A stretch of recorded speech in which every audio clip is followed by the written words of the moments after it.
Before we jump into this podcast, let's just have a first word from our sponsors, NordVPN, the fastest VPN in the world and an absolute essential travelling companion.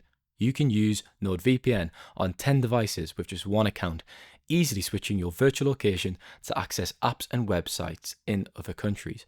But if you're out of the country, make sure that you've got NordVPN to be able to use your subscriptions and watch the live sport that you might miss. If you're at home, use it to see if you can save money with products that might be cheaper in another region. Go to nordvpn.com/Manchester to get 4 extra months on the 2-year plan. The link is also in the podcast description. Hello and welcome to the latest edition of the Manchester is Red podcast. I'm Tyrone Marshall hosting today, joined by Samuel Luckhurst after what was a enjoyable and stress-free night at Old Trafford. It'll never catch on, Samuel. No. I'm so pleased my voice is hoarse from the crowd pleasing performance that United produced last night. Yeah, I sound like I should be singing the theme to The Sopranos at the moment, but I'll do my best to soldier on through this. Yeah, well, it's better than it was last night. I think you said bye when you were leaving last night, and it was so quiet I didn't actually realise you'd gone and said bye, to be honest. So at that point, I was thinking it was a late fitness test, and this podcast was in jeopardy. But it's good to see you ploughing on, and hopefully that orange juice in your hand there will get you through it. But like we say, It's Lucasade.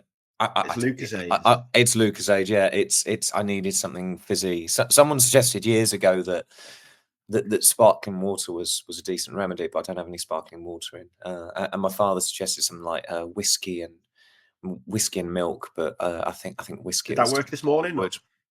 It was not part of my breakfast this morning. No, it was certainly off the menu still.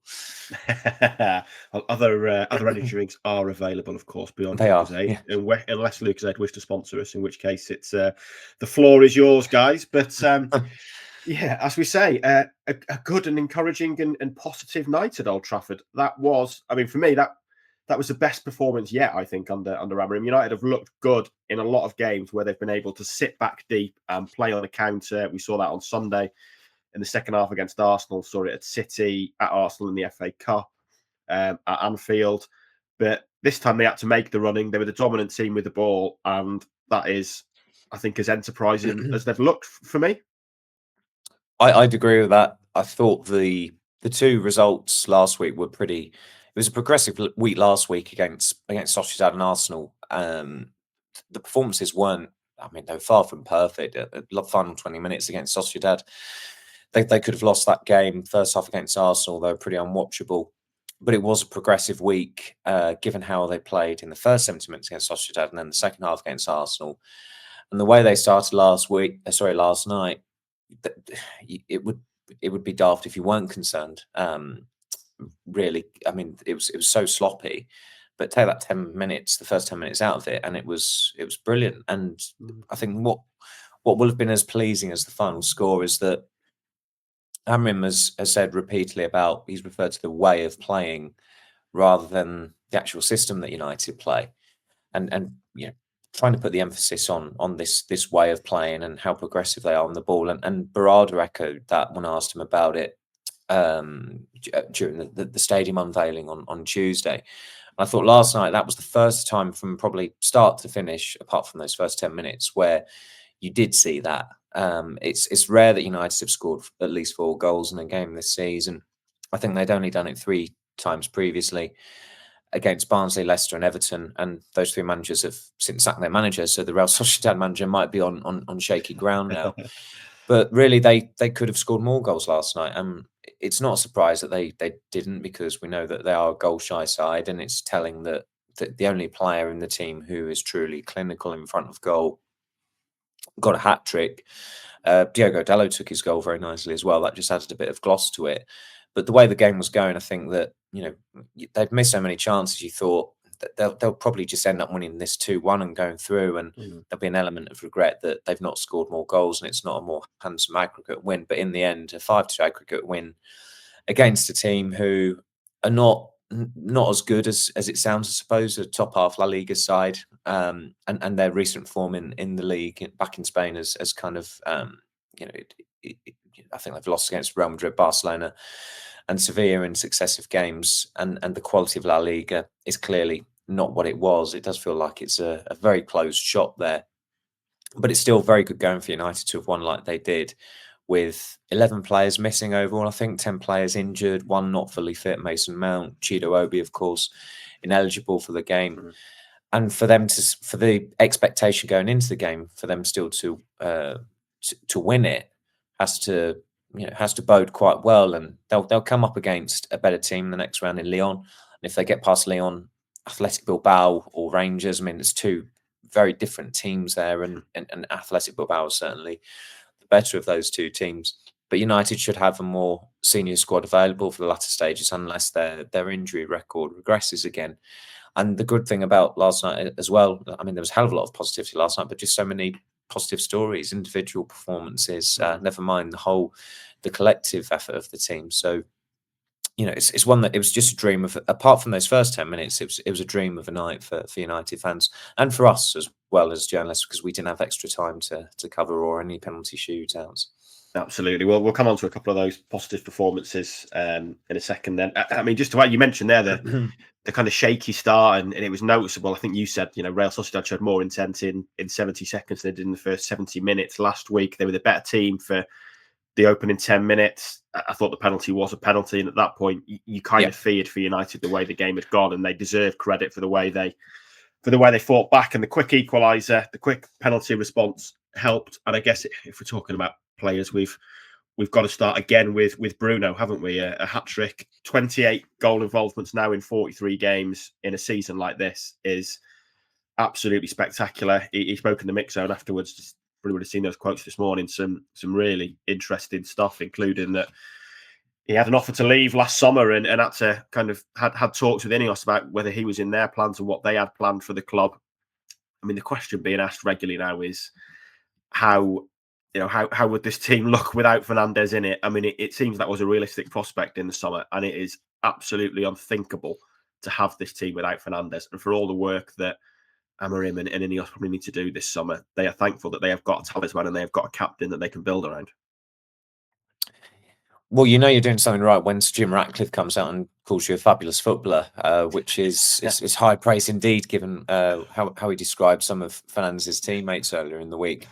And yeah, I don't want to dwell on it too much, but the diatribe Roy Keane went on the other week, it was just, I mean, Keane's punditry has really gone down the pan, I think, in recent years, and Sky's punditry, the quality of it has significantly subsided just as they're chasing viral clips, really. And this is one of the pitfalls we have as journalists, that our inbox is often teeming with junk, really. It's stuff that should go into the spam folder, from betting firms saying, oh, you know, Louis Saha says this, or Mark Lawrenson says this, or this player who played a second for Manchester United said this. We don't care. They offer no insight. They just offer daft opinions because they want the quotes to go far and wide. And some people swallow it, and some people are taking those quotes on saying, yeah, do them, because they'll get a freebie down the line from one of the betting firms, like going to Cheltenham possibly, or going to Ascot or wherever. And it's really tedious, and that's low level former players. Roy Keane, of course, was probably United's greatest ever captain, or one of their greatest ever captains. But there was no context really to his analysis of Fernandes. And if you're going to go after anyone, it's pretty pointless going after Fernandes. I know he's an easy target. I know he does wind people up. He's wound me up at times, just the way he goes about it.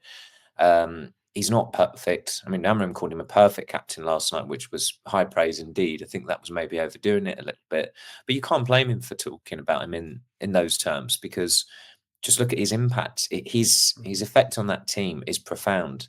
And in this era where there's this obsession with numbers, because I think it's partly fueled by a new generation of fan that don't quite understand or don't have the privilege of the match-going experience. It's also fueled by fantasy football as well, and numbers, and how often a player plays and how often they get goals and assists and what have you.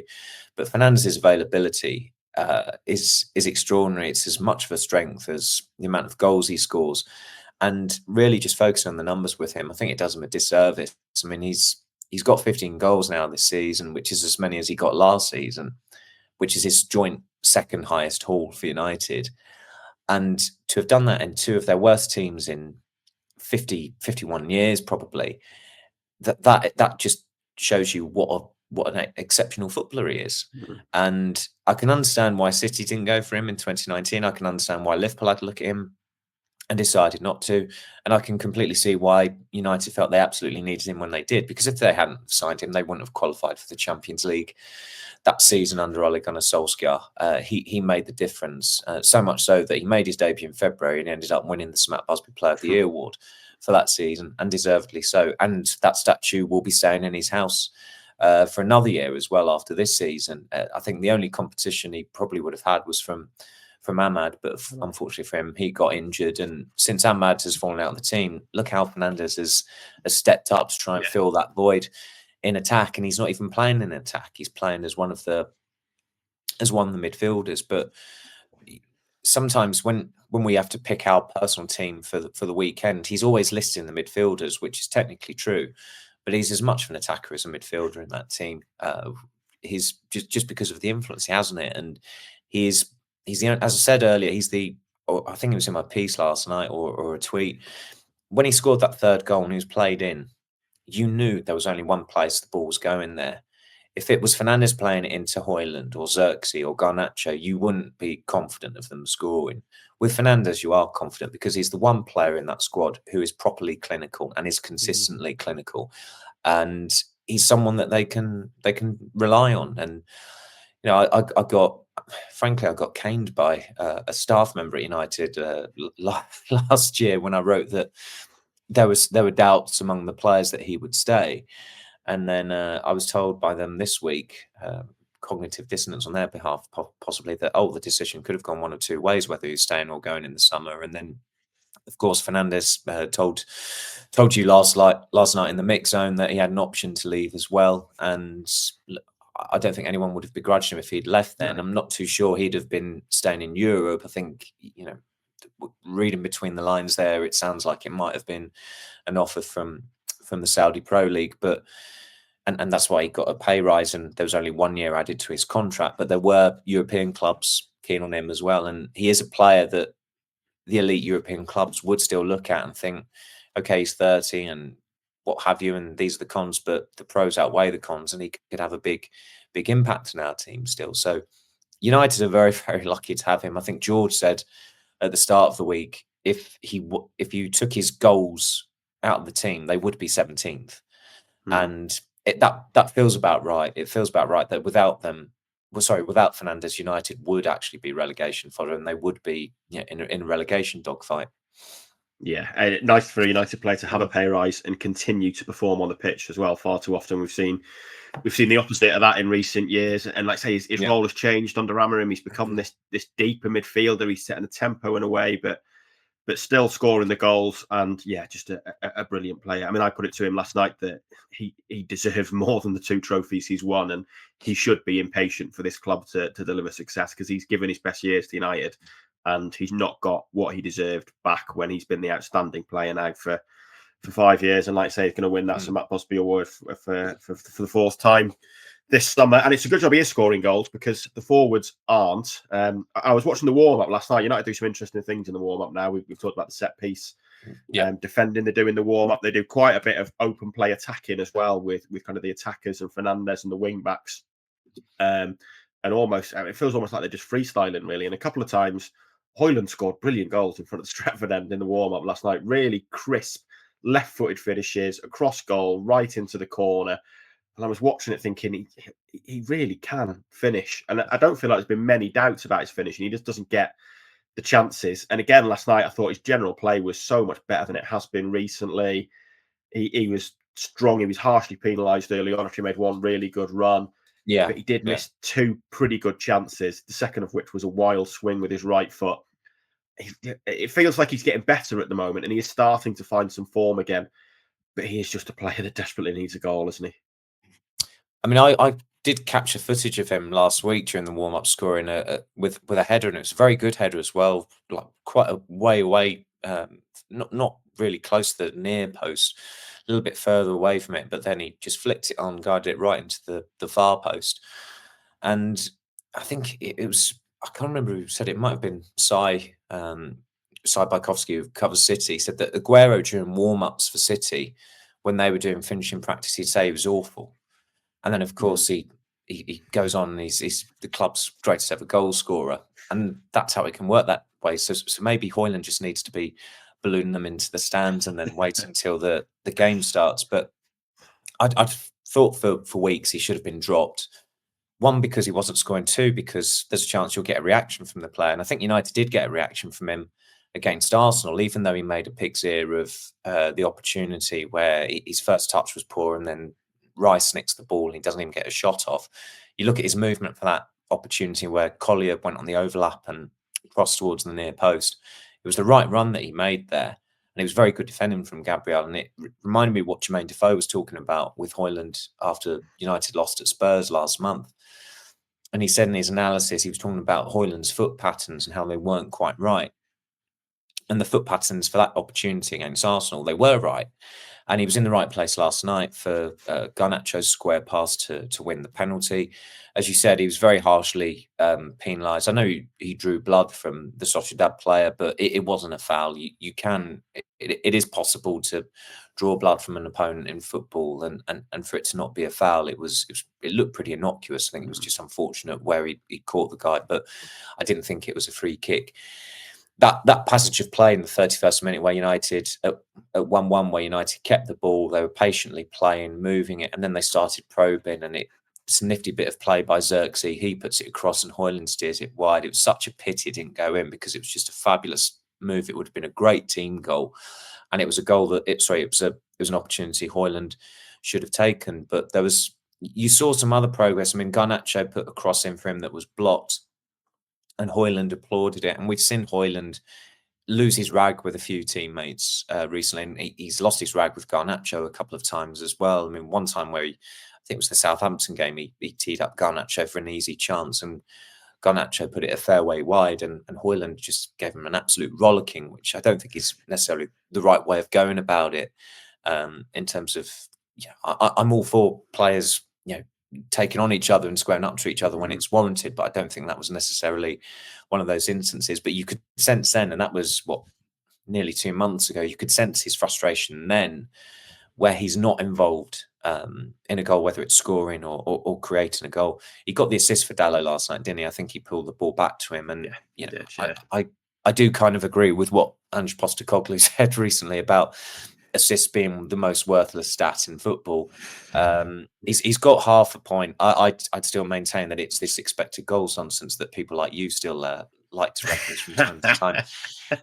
But an assist is another progressive step taken by Højlund after doing okay. I thought in the Sociedad game in the first leg, I thought he was okay. He was certainly an improvement on recent performances.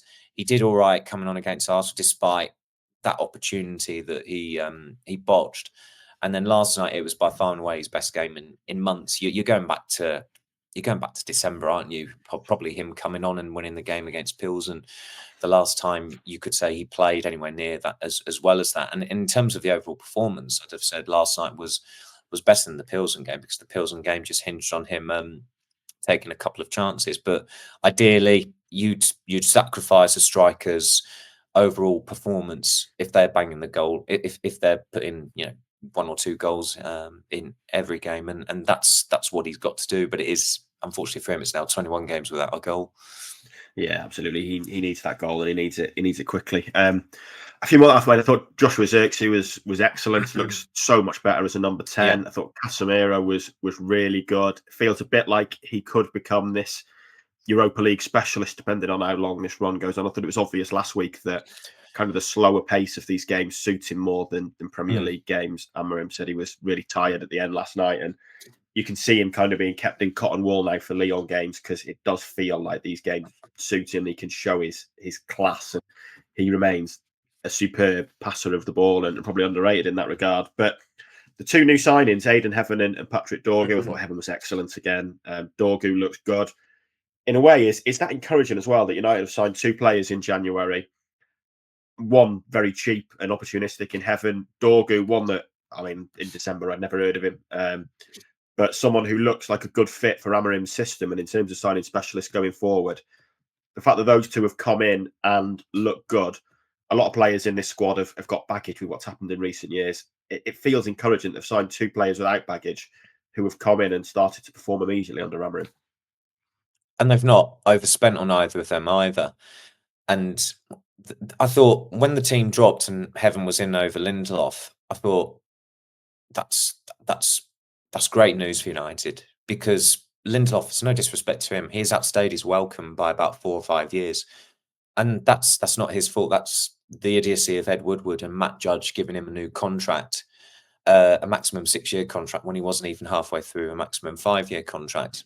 And United have been saddled with him all this time, and he was unsellable last summer because he was injured. But I think going into the game last night, we all just thought, well, he'll obviously he'll play Lindelof because of the experience and blah blah blah.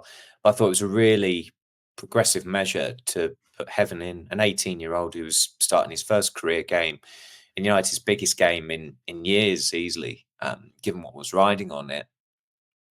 And he was very good again. He's had 3 good games now, and he's got better and better and better. He was very composed coming on in extra time against Fulham.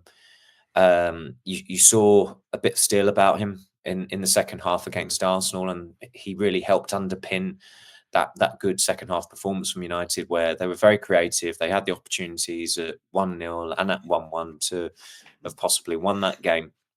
And then again last night, he was the best of the back three, I thought.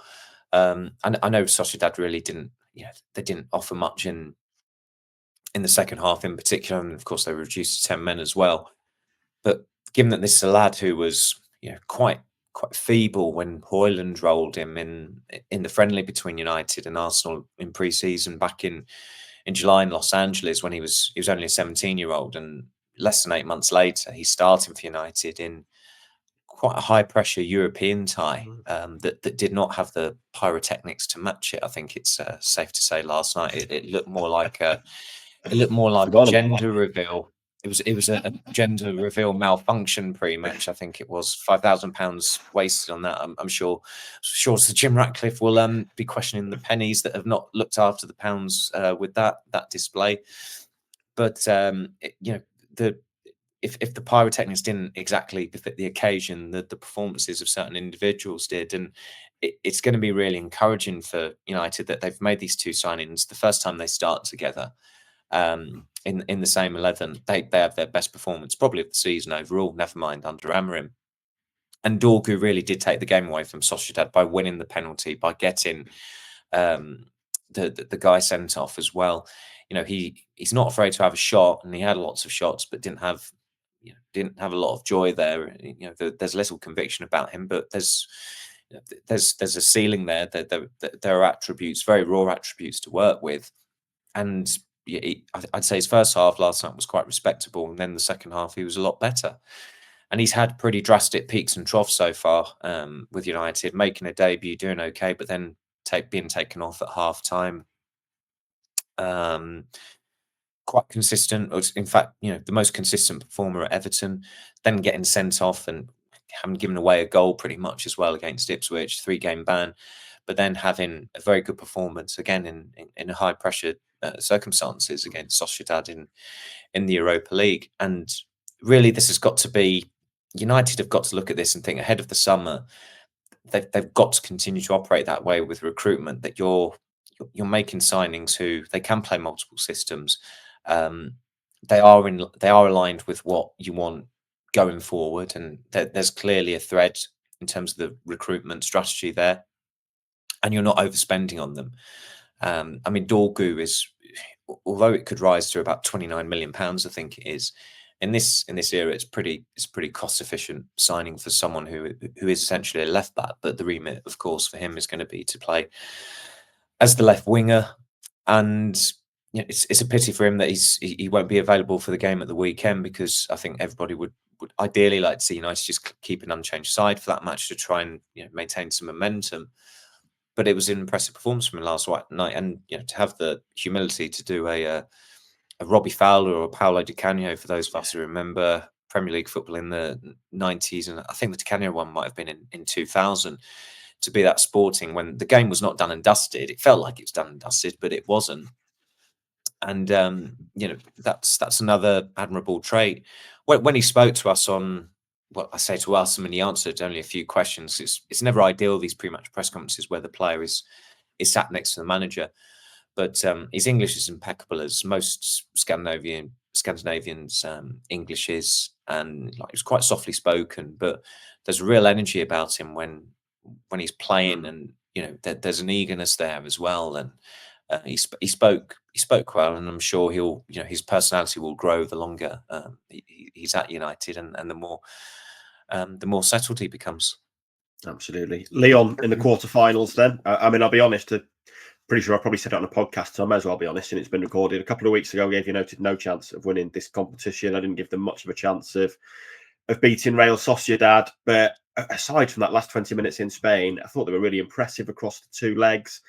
They're still unbeaten in this competition now. It feels like it's suited for them. There's maybe a question about the physicality of the Premier League and the physicality of this squad, but Casemiro is probably a prime example. It feels like Europe is better for them. And suddenly, I mean, I've done a complete U-turn basically. Suddenly, I think this is winnable. I mean, I think Lyon are sixth in League One. I think they surely beat them over two legs. If they play Athletic Bilbao, then that is going to be tough, especially with the prize of the final in Bilbao Stadium. Yeah. But suddenly, this competition feels an awful lot more winnable than it did 2 weeks ago. And I know that's because half the teams have been eliminated. But suddenly, I'm giving United a real chance here. I don't know about yourself, but it feels like the Europa League this season's alive. Let's put it that way. All of a sudden, yeah. I mean, optimism does feel rife again, and it's not been that way for a while. I mean, there's someone who works at United who used to work at the White House, and I said to them, it makes a change for once. The White House is more chaotic at the White House than it is at Old Trafford, which I think is fair going on going off current events at the moment. And certainly looking at in terms of the teams left in the draw, there's a reason why United all along, despite how bad they've been this season, they've always been considered one of the favourites for it. And the other team that's been considered as one of the favourites for it are Tottenham. And then you'd always look down the list and it would be Athletic Bilbao, because the final is being held at their stadium, and also because they are a top four La Liga side at the moment. Eintracht Frankfurt as well, because they won it in 2022, I think it wasn't it, against Rangers in Seville. They're still in it. They've got Tottenham in the next round. Lazio have always been in the conversation, and of course they're in the quarterfinals on the other half of the draw as well. So I think with United, I said the same about the FA Cup. If a team is switched on and have their wits about them, they've got a great chance of winning it. And United weren't switched on, and they didn't have their wits about them for that Fulham game, which they'll regret deeply, because since then their form has been pretty good. And they've only lost, I didn't really realise it because it's not felt it, but since the turn of the year, they've lost 3 games out of 16, which feels like, that is a form of reasonable progress. I think it's safe to say there've not been a lot of wins during that time. I think they've probably only been about half a dozen, or maybe 7 wins during that spell. And there have been, certainly of late, there have been a few draws, but those draws have been, as I said, getting a draw in Sociedad. Looking at that now, that was a good result. No problem with that now. The draw against Arsenal, that was a decent result, good performance. And then they took that into the game last night. And as you said, I agree with you. I mean, Lyon, I know I'm harking back amazingly 20 years now, but to when Lyon used to monopolise Liga. But they are a very far removed side from that team that was actually a team that you wanted to avoid in the Champions League back then. They probably underachieved during that era, where they did get to the Champions League quarterfinals at least once, I remember, when they got knocked out by Milan in 2006, I think it was. But they used to have a really, really formidable side before the Qataris came in and just monopolized Liga, with the odd exception of Monaco's extraordinary year and Lille maybe winning it one season. So from our perspective, we're really pleased because we're not talking about United's season being over this morning. There is something to play for before the clocks go forward. They've got a good chance to get through to the semi-finals, which would obviously mean the competition, with the season having something to ride onto it, going into the final month of the season, which again is what we want. I think if whatever team you're covering, you want something there to play for. Again, as the tail end of it, it must be boring to cover certain teams where there's no risk, there's no jeopardy, whether it's the prospect of relegation or the prospect of getting into Europe or challenging for the title. When you break the league down, there are very few clubs that are in that little slot there that have absolutely nothing to play for. And even a team like Everton, who have got nothing to play for because they are going to stay up, there is this emotion and this excitement of saying goodbye to Goodison Park ahead of moving to the new stadium at Bramley-Moore Dock. But if United had gone out of the Europa League, it would have just been that's it. It's just a case of, can you avoid having the worst position in the league since you got relegated in 1974? And let's face it, trying to motivate footballers with that, it's not really going to get you very far. I don't think Manchester United players would have got themselves up for that. They'd have been in after the Lord Mayor's show mode from pretty much from the restart of their season until the end of the season, had they gone out to Sociedad. So that's why it was a big positive that that they got through, not just for them, but selfishly for us as well. Yeah, absolutely. Right, that's all for part one and the Real Sociedad review. We're back after the break to discuss the other big news from this week.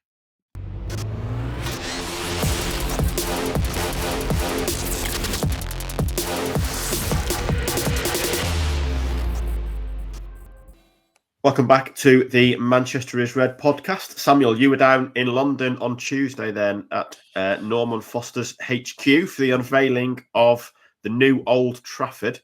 First of all, thoughts on the day, thoughts on the stadium. Another day laced with positivity around United at the moment, even if it's just a tantalising glimpse of a potential future at the moment, I guess. Yes, we got notice of this invite on Sunday afternoon, whilst I was in the press box at Arsenal. At Old Trafford for the Arsenal game, and saw the email 10 a.m. start, and immediately you think that's going to be a very early start for those of us travelling down to Manchester from Manchester. So my alarm was set for 3:30. My body clock knows me quite well, so I was awake at 3:20. I was off the drive before 4 a.m. and on the 5:05 from Piccadilly to Euston. So they're in plenty of time. And Foster and Partners headquarters are in Battersea, but it's quite a remote part of Battersea. There's not a standout tube station that's particularly nearby, and it's the power station looks pretty distant from Albert Bridge as well. But the sense was, of course, this is going to be the big reveal because nobody's seen any images of this new stadium. We've been well aware that United have wanted or Steven Railston has wanted for since he spoke to us last year, a new stadium with 100,000 seater capacity, and I think the embargo was 10 a.m. and we got the images at about 9:15 a.m. and it was quite a heavy file, so it took a while to load, and the Wi-Fi wasn't immediately available when we got there. But when the first picture loaded and I saw it, my instant reaction was one of shock. Good shock or bad shock? Bad shock. I just thought, I thought, how can an architect as great as Lord Foster have designed that and thought that was becoming of Manchester United? That was my gut reaction, and I think that's still probably my overall reaction regarding this Trident or Circus Tent or Butlins Holiday Resort lookalike. I mean, you knew as soon as you saw it there were going to be there's going to be backlash. Two, there were going to be a lot of memes online getting mocked up pretty quickly in response to this. And then obviously the other images loaded as well, and looking through them, and despite the Trident, which I think is still something that I'm yet to warm to, and maybe it will grow on me. Other aspects of it look amazing. I think the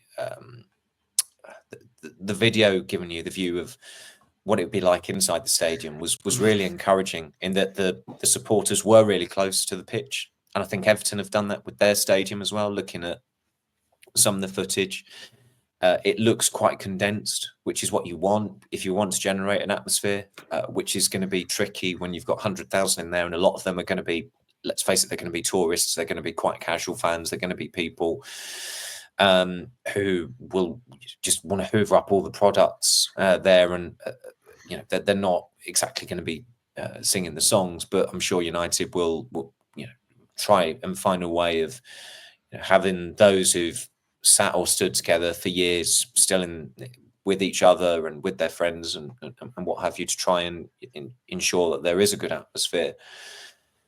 And ultimately, it was a positive day. It was a tiring day, but it's a positive day because Manchester United do need a new stadium. I've always been in favour of a new build, because then you are truly maximising that area.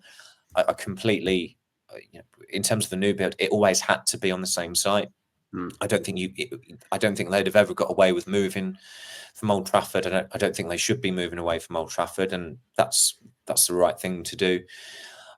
You know, the whole thing about I think what people, you know, the 1958 group obviously put out a statement that was very disparaging about it, and I understand that there are going to be supporters who actually quite like crappy grounds and crappy stadiums. They see the charm of them.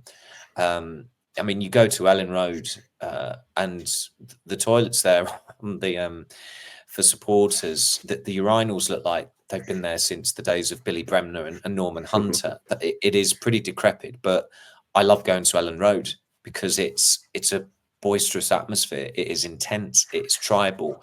It's pretty bloody nasty as well, but it makes it what it is.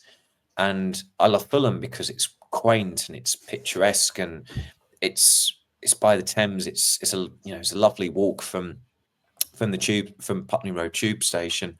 St James's Park is a singular stadium because it's in the city centre, and there is a Goodison Park. When the teams came out for that game last month, the roar that greeted them, you don't get that at many other stadiums, and that's a ground that has less than 40,000, and we're condensed in there in wooden seats, and it's tight and we can barely move. But I wouldn't change it because I love it. It is, as Jose Mourinho would say, it is football heritage. And the prospect of having a fan zone, which is a word that makes me shudder, of having a plaza, of having this massive park that essentially they want to make it a touristic park, that is going to be anathema to thousands of Manchester United supporters who just want to walk down Warwick Road onto Matt Busby Way, buy a fanzine, go to Lou Macari's Chippy, get on the concourse, have a pint, watch the game. They're not going to be interested in all that. But the way the world is evolving demands that. And if United are to have the best stadium in the world, they do have to get on board with that. And having been to the SoFi Stadium in Los Angeles, you can see the inspiration of that and how it's had a significant bearing on the stadium design of what could be the new Trafford, shall we say.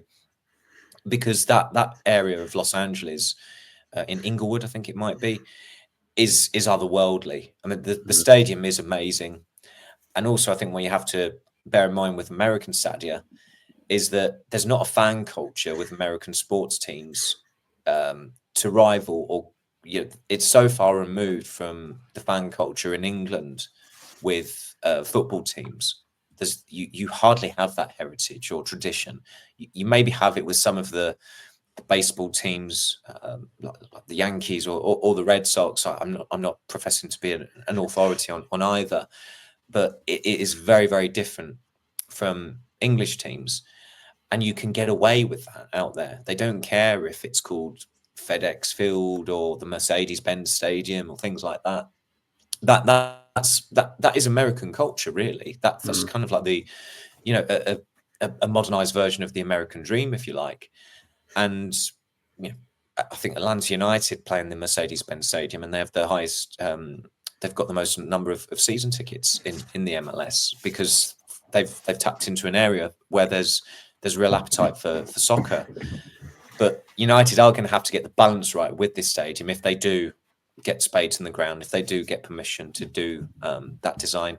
Because I think what was conspicuous about the designs was the absence of the Munich clock, the Trinity statue, the Sir Matt Busby statue, the Sir Alex Ferguson statue to a lesser extent. There's a Dennis Law statue inside the Stretford end. The Jimmy Murphy statue was only installed less than 2 years ago. And I asked the architects about the absence of the Trinity statue, and they assured us that that would be, that should be as facing as it is at the moment. But I wasn't quite certain whether they meant right outside the stadium or whether it would be on the walk on the approach to the stadium, because what they want to do is they want to rebuild a new train station. You get off the train, you turn right, and there's the entrance essentially to this new stadium. And it could greet supporters when they get off the train. I'd argue that it should be quite prominent near the stadium. The Munich Tunnel is another one. It's part of the Old Trafford tour that opened in 2008 to mark the 50th anniversary of the Munich air disaster. They need to incorporate that some way or other as well, because although United absolutely do need a new stadium, they do need to retain some of the of Old Trafford there. And there are other elements of it as well. I mean, the tunnel between the dugouts at Old Trafford is the only thing surviving from when it was built in 1910. And the teams haven't used that tunnel since, I think probably 1993. I think they switched for the start of the 93-94 season. But before then, they used to come out of it. And it is still something that gets mentioned on the tour of the stadium. And it would be, it's difficult to preserve that whilst bulldozing the rest of the stadium. But there are some really quite key elements of the stadium at the moment that have got to be retained or incorporated into the new stadium. And in fairness to the architects, who are really two very nice chaps, Patrick Campbell and Nigel Dancy, they said that there would be ongoing conversations with supporters about those things. So I can understand skepticism about some of the things, but these are conceptual designs. It's not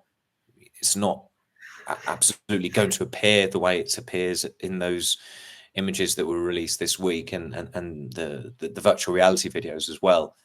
And it's right that supporters should be able to continue to consult with the club and with Foster's as well as to what they'll do with with the Munich clock or with the sculptures and things like that. And I think they will have that. And it's important to have those meeting points at a stadium as well, just to have that familiarity. So as I said, the day itself was positive, and we're not on the payroll or anything like that. I've just said, I'm not too sure about the Trident design. I'm not pro everything about this stadium. But Manchester United do need a new stadium. It should be on the same site. It should be spectacular. You should take your pointers from some of the American stadia and some of the modern stadia as well. And in fairness, it should have something that makes it stand out from others. I mean, Lord Foster designed Wembley, and what makes that stand out is the arch, which is an aesthetic addition, but you see it from miles away. When you take the train into London, you can see Wembley, and it's something that people look out for. So they want something that's going to make Manchester United Stadium identifiable, which I can see where they're coming from. I think maybe that Trident design is just a bit, it's a bit, I'm not too sure it necessarily works, but maybe it will work. I mean, as I said, these, sometimes it's like when you see a leaked image of a shirt for the upcoming season, the leaked image looks a bit naff, but then when you see it in the flesh, it looks a hell of a lot better. So we're a long way off. Omar Barada said that they are targeting the move-in date of the 2030-31 season, which I think is extremely optimistic, to say the least, possibly pie in the sky stuff. If they do it, it would be pretty remarkable, because there was not a lot of chatter about United moving into a new stadium until about 13 months ago. Yeah, absolutely. I think that 5-year time scale and the effort that's gone into the stadium plan, I mean, it feels a lot like this is kind of Sir Jim Ratcliffe's legacy, isn't it? Moving whatever happens on the pitch. If he can build United a new stadium, that is his legacy. It could be transformative for the club. You look at the revenue that Tottenham makes from their stadium now. If United produce something similar to that on top of the commercial revenue they make, get the finances sorted, then it really should put them in a strong position. And talking of Sir Jim Ratcliffe, it's been a busy week for him, not only down in London on Tuesday for the stadium announcement, but a round of interviews with his favourite publications, shall we say, on Monday.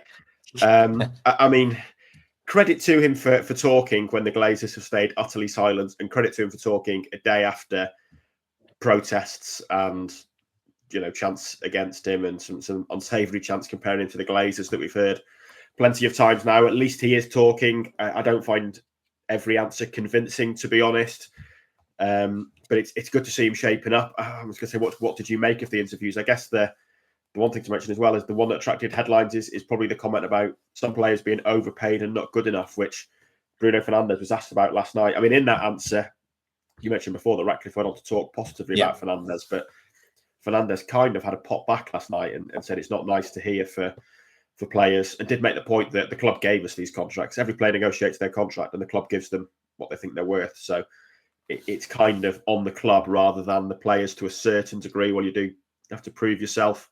But he's very quotable, isn't he, Sir Jim? And fair play to him for fronting up with some publications and giving us plenty to write about. Yeah, not a convenient time, 6 p.m. on a Monday, when I think most of us were aware that he was doing quite a few media rounds, and obviously he's got a long-standing relationship with Dan Rowan from the BBC. He's done quite a few interviews with him. The chat with Gary Neville, who of course is on the Old Trafford task force, seemed quite convenient. But Neville, in fairness, I mean, I don't know what Gary Neville is these days. He's a pundit, he's a businessman, he's a football club owner, he's a nightclub owner. He's got his guitar out on stage with some band I've never heard of, and at times it seems like he's masquerading as a journalist as well. He is truly a jack of all trades, and he did ask Ratcliffe some tough questions that Ratcliffe didn't shy away from. It is peculiar that Ratcliffe continues to dodge those of us who cover the club in a dedicated capacity, when in every interview he mentioned the criticism he's got in the media, and the bulk of that criticism will have come from you, me, Chris Wheeler at the Daily Mail, David McDonnell at the Mirror, Neil Custis at the Sun, Paul Hurst at the Times, James Ducker, Jamie Jackson, etc. All of us who essentially do every home game, go to, we have presence at every European away game, every pre-season tour as well, and that is odd. I mean, I guess I'm the lucky one in that I was invited to the briefing in Knightsbridge last year, and I have actually been able to talk to him. But for colleagues, the closest they've got speaking to him was when he took to the stage on Tuesday morning and just read a pre-prepared statement, which was not dissimilar to the statement that was released earlier in the morning. But I think for all his, for a guy who's got a yacht that is probably the size of the village I live in, and the cellar, he has a wine cellar on that yacht as well.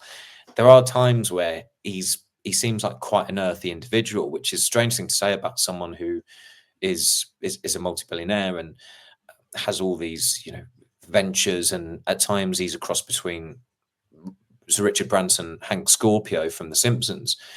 But I'm never ever going to complain about someone being quotable unless they're being really insulting or disparaging. And I'm sure there'll be some players in the United dressing room who thought what he said in the week was disparaging.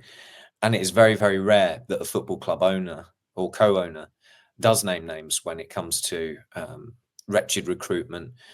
And if you listen back to the interview, it's interesting because he talks about them, and then about 10, 15 minutes later, Dan Rowan goes back in on him just to clarify those comments. And another person might shut that down or say, "Oh no, I didn't really mean it that way," or try and row back on it.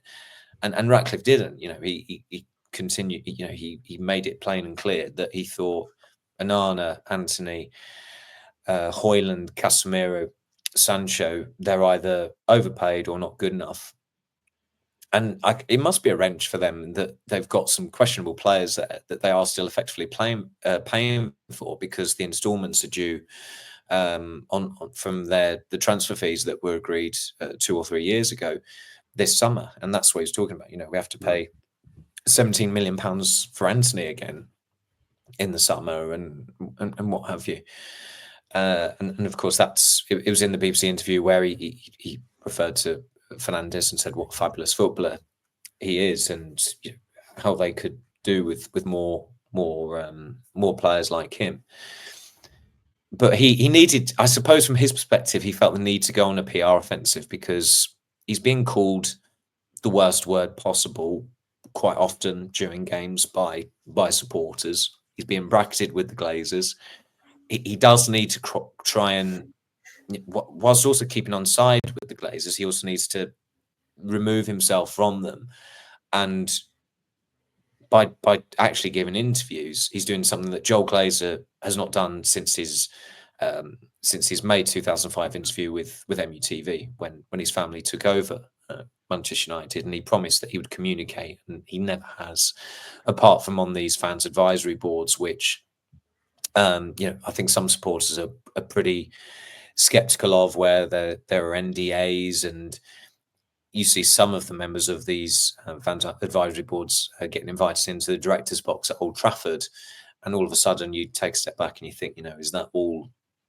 Is that the way of? Is that the right way of going about it? It does raise questions, put it that way.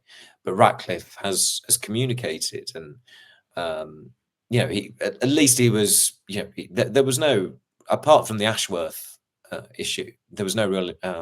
There was no topic that he refused to dwell on, and he confirmed a lot of the stuff that we've wrote as well, like in terms of the ridiculous decision to keep Ten Hag and the power vacuum at the club because they didn't have the right people in place to make that decision at the time, and the fallout from that.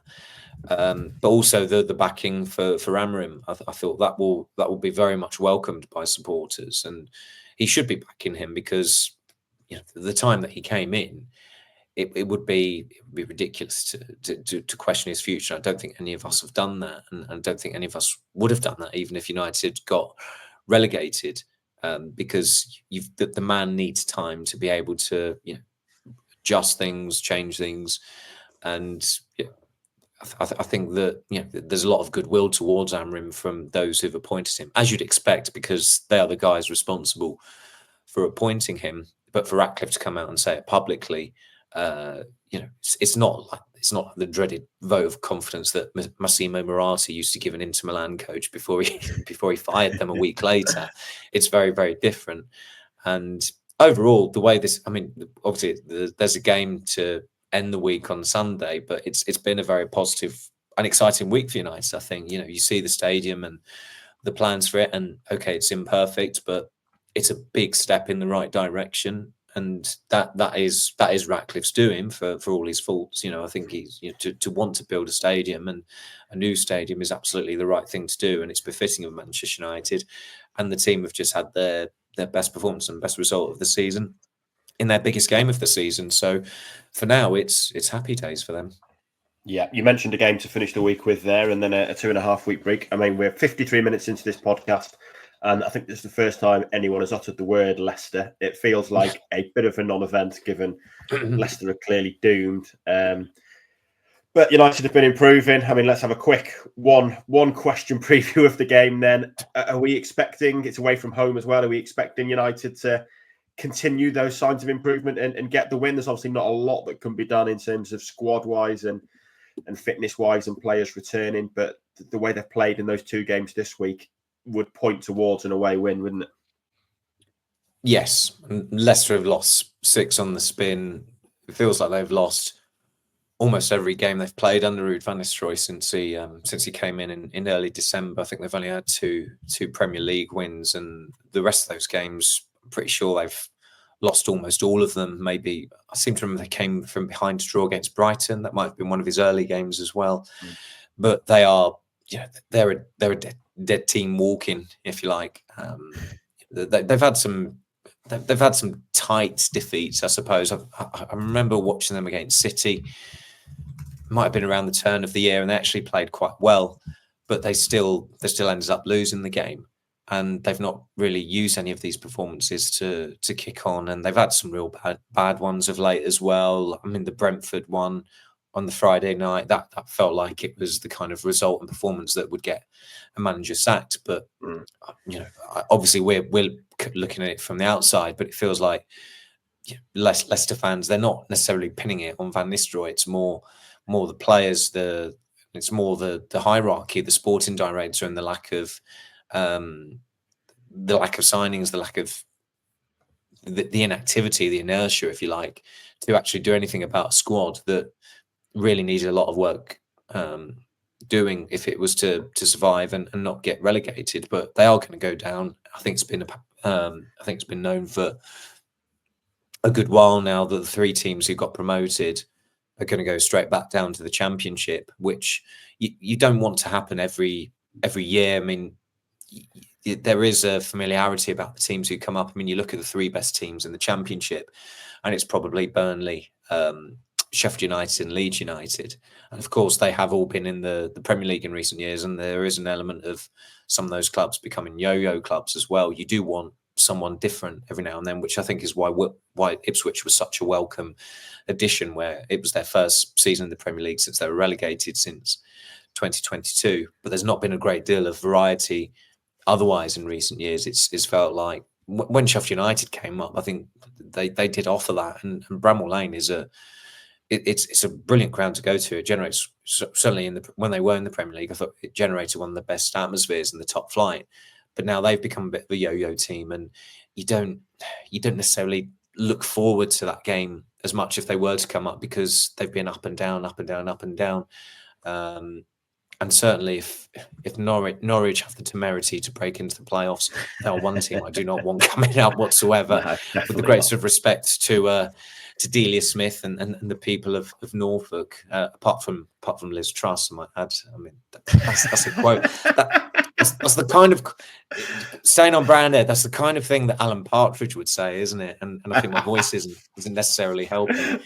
But Leicester, it's a nice stadium to go to. It's not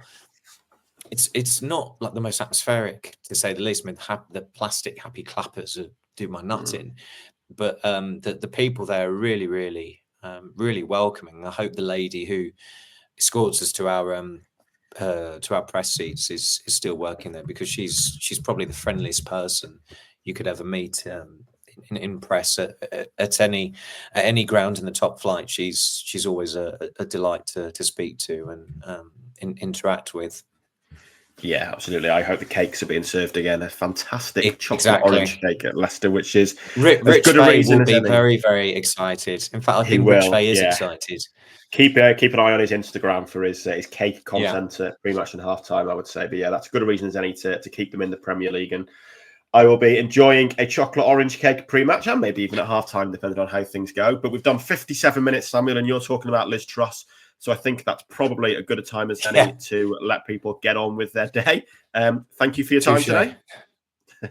Thank you, Ty. And we'll be back next week in some form to review what's happened at Leicester and what the international break might have in store. But remember to leave us a like and subscribe, and we'll speak to you all next week.